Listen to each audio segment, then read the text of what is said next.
ভিডিওতে প্রথম দেখায় যে কেউ মুগ্ধ হবেন তার মোহময়ী রূপে।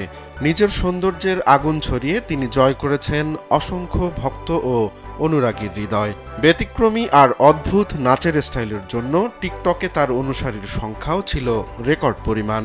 কিন্তু সবকিছু ছাপিয়ে বিতর্কিত হয়ে ওঠে সুন্দরী এই টিকটকারের কার্যক্রম।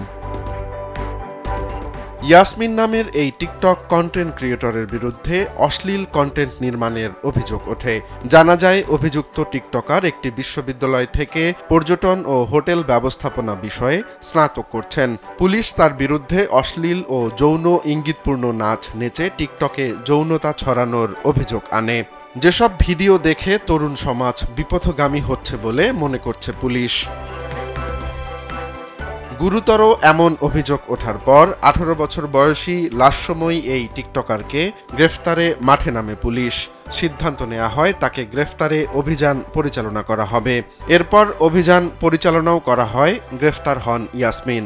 অধিকতর তদন্তে পুলিশ তাকে রিমান্ডে নিয়ে জিজ্ঞাসাবাদ করলে বেরিয়ে আসে থলের বেড়াল। পুলিশের জিজ্ঞাসাবাদে জানা যায় আবেদনময়ী চেহারার আড়ালে ইয়াসমিন আসলে একজন পুরুষ। তার প্রকৃত নাম আব্দুর রহমান এবং তিনি মিশরের নীল ডেল্টা এলাকার বাসিন্দা।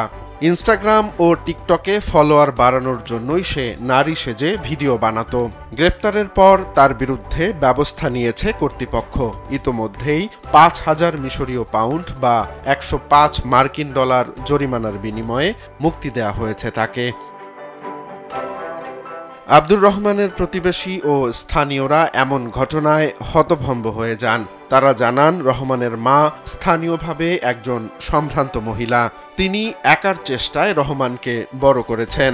তাকে সবসময় একজন স্বাভাবিক যুবক বলেই মনে হয়েছে। কখনোই তার মধ্যে আপত্তিকর কোনো কিছু দেখেনি কেউ। রোমান্স তালুকদার, কালবেলা।